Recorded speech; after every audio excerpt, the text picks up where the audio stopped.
मुंबईतील अनेक रेस्टॉरंटमध्ये स्वयंपाकासाठी आता कोळशाच्या चुलींचा वापर केला जातो, मात्र चुलींवर सर्व पदार्थ बनवणं शक्य नाही. त्यामुळे रेस्टॉरंट व्यवसाय निम्म्याहून अधिक घटला आहे. बहुतांश हॉटेलमधील सिलेंडर संपलाय, मात्र हॉटेल बंद करणं शक्य नसल्यानं या व्यावसायिकांनी कोळशाच्या चुलींचा वापर सुरू केला. येवला तालुक्यातील अंगणगाव येथील मायबोली कर्णबधिर निवासी विद्यालय सध्या मोठ्या संकटाचा सामना करत आहे. या विद्यालयात तब्बल 120 कर्णबधिर विद्यार्थी शिक्षण घेत आहेत. मात्र आता या मुलांच्या अन्नावरच संकट ओढावले, कारण शाळेकडे फक्त 2 दिवस पुरेल एवढाच LPG गॅस साठा शिल्लक राहिला. गॅस टंचाईमुळे मुलांना भाजीपोळीऐवजी खिचडी भात देण्याची वेळ शाळेवर आली. अमेरिका, इस्रायल, इराण यांच्यातील युद्ध संघर्षामुळे भारतात मोठी गॅस टंचाई निर्माण झाली. LPG तुटवड्यामुळे बेरोजगारीचं संकट निर्माण झाले. व्यावसायिक गॅस पुरवठा होत नसल्यानं अनेक कंपन्या बंद पडण्याच्या मार्गावर आहेत. त्यामुळे कंपन्यांमधील कर्मचारी मजुरांवर बेरोजगारीवर संकट ओढवलं. इराण-इराक युद्धाचा मुंबईतील हॉटेल आणि खाद्यपदार्थ विक्री आणि विक्रेत्यांना मोठा फटका बसला. मुंबईतील गजबजणाऱ्या खाऊ गल्ल्यांमध्ये होणाऱ्या गर्दीलाही ब्रेक लागल्याचे चित्र निर्माण झाले.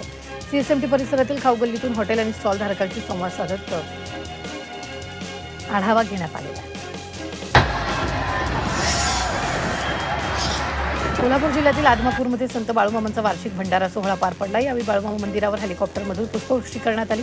रथोत्सवाच्या निमित्तानं विविध 19 कांच्या मेंढ्यांच्या कळपांमधील दुधाचे कलश एकत्र आणण्यात आले. नवी मुंबईतील वाशी प्रदर्शन केंद्रात बाल मराठी 2 दिवसीय संमेलनाचं आयोजन करण्यात आलेलं आहे. आज या संमेलनात शेकडो लहान मुलांनी भव्य रॅली काढली. मराठी भाषा मंत्री उदय सामंत यांच्या पत्नी नीलम सामंत आणि शेकडो विद्यार्थी त्यांनी सहभाग घेतला. मराठीचा प्रचार आणि प्रसार जगभरात व्हावा यासाठी राज्य सरकार आणि मराठी भाषा विभागाच्या वतीनं सातत्यानं विविध उपक्रमांचं आयोजन केलं जाणार असल्याचं त्यांनी सांगितलं. नाशिक गुरु तेग बहादूर सिंग यांच्या 350व्या स्मृतिवर्षानिमित्त महावादन कार्यक्रमाचं आयोजन करण्यात आलं होतं. शहरातील विविध भागातील 25 ढोल पथकांनी या कार्यक्रमात सहभाग नोंदवला. कोल्हापूरच्या कागलमधील पाझर तलाव परिसरातील दुसऱ्या टप्प्यातील विविध विकास कामांचा लोकार्पण सोहळा पार पडला. मुख्यमंत्री देवेंद्र फडणवीस यांच्या हस्ते लोकार्पण झालं. कोल्हापुरातील भाजप कार्यकर्ते आणि पदाधिकाऱ्यांसाठी शतक राष्ट्रीय स्वयंसेवक संघ के 100 वर्ष या चित्रपटाच्या खास शोचं आयोजन केलं. आमदार देवेंद्र कोठे यांच्या वतीनं हा चित्रपट सर्वांना दाखवण्यात आला. मध्य रेल्वेच्या मुंबई विभागातील TCनं दंड वसुलीत 1 कोटीचा टप्पा पार केलाय. मोहम्मद चंद यांनी विना तिकीट प्रवाशांकडून तपासणी दरम्यान 1 कोटी रुपयांहून अधिक दंड वसूल केला. भाईंदरच्या भीमसेन जोशी रुग्णालयात मनसेच्या पदाधिकाऱ्यांनी राडा घातला. 89 वर्षीय महिला अतिदक्षता विभागात उंदरांना हाताला चावल्यामुळे रक्तबंबाळ झाली होती. यावरून मनसे आक्रमक झाले. डॉक्टरच्या केबिनमध्ये घुसून डॉक्टरांना बाहेर काढण्याच्या मनसेच्या कार्यकर्त्यांचा प्रयत्न करत डॉक्टरांचा निषेध केला.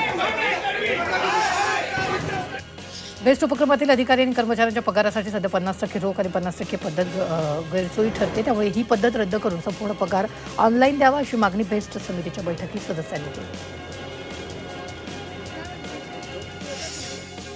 शहापुरातील महावितरणाचा LT लाईनचा विद्युत पोल पडलाय. त्यामुळे या भागातील शेकडो घरातील वीज पुरवठा अनिश्चित काळासाठी खंडित झालाय. हा पोल जीर्ण होऊन खराब झाल्याचं महावितरणाला वारंवार सांगूनही दुर्लक्ष केल्याचा आरोप नागरिकांकडून केला जातो. भंडारा शहरात भूमिगत गटार योजनेचं काम पूर्ण झाल्यावर बुजवण्यात आलेल्या मलम्यामध्ये ट्रॅक्टर अडकला. बुजवण्यात आलेले खड्डेही पूर्णतः बंद केलेले नसल्यामुळे अशा प्रकारच्या घटना घडत असल्याचा आरोप करण्यात आला. उन्हाळ्याचा झळा मार्चच्या मध्यातच तीव्र झाल्यानं मुंबईकरांना उष्णतेचा ताप सहन करावा लागलाय.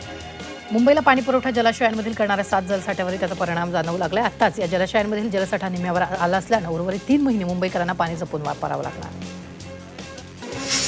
एसटी बसच्या अपघातांमध्ये वाढ झाली आहे. 2018 ते 2024 या कालावधीत एसटी बसचे 15,767 अपघात झालेत. यामधील अपघातग्रस्तांना नुकसान भरपाई म्हणून एसटी महामंडळाकडून 378 कोटी 9 लाख देण्यात आले. नालासोपाऱ्यात साई हाईट्स इमारतीत सकाळी भीषण आग लागली. इमारतीखालील असलेल्या गाड्यांमध्ये आग लागली. एका दुकानात ठेवलेल्या स्टोरेज फ्रीजच्या गॅस टाकीचा स्फोट झाल्यानं आग लागल्याची प्राथमिक माहिती.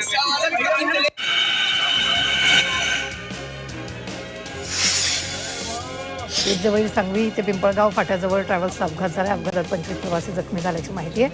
अपघातानंतर ट्रॅव्हल्सला भीषण आग लागल्यानेच प्रवाशांचं सामान जळून खाक झालं. दरम्यान काही प्रवाशांनी चालक वेगात गाडी चालवत असल्याचा आरोप केला. पुण्यात बेशिस्त रिक्षा चालकांवर कारवाई करण्यात आली. बेशिस्त रिक्षा चालकांमुळे स्वारगेट चौकात वाहतूक कोंडी वाढत असल्यानं वाहतूक विभागानं कारवाई केली आहे. नो पार्किंग नो होल्टिंग नियमांचं उल्लंघन, दादा प्रवासी आणि भाडे अशा प्रकाराबद्दल 375 रिक्षा चालकांना दंड ठोठावण्यात आला. मुंबईत कर्तव्यात कसूर केल्यानं 2 पोलीस शिपायांना निलंबित करण्यात आले. कर्तव्यात कसूर केल्याप्रकरणी प्राथमिक आणि विभागीय चौकशी सुरू असून त्यानुसार 6 मार्चला निलंबनाचे आदेश दिले. एअर इंडिया विमान कंपनीने नियोजित रजा प्रवास धोरणाचा गैरवापर करणाऱ्या 4,000 कर्मचाऱ्यांवर कारवाई सुरू केली. कर्मचाऱ्यांकडून दंड आकारला जाणार असून कारवाई केली जाणार असल्याची माहिती आहे.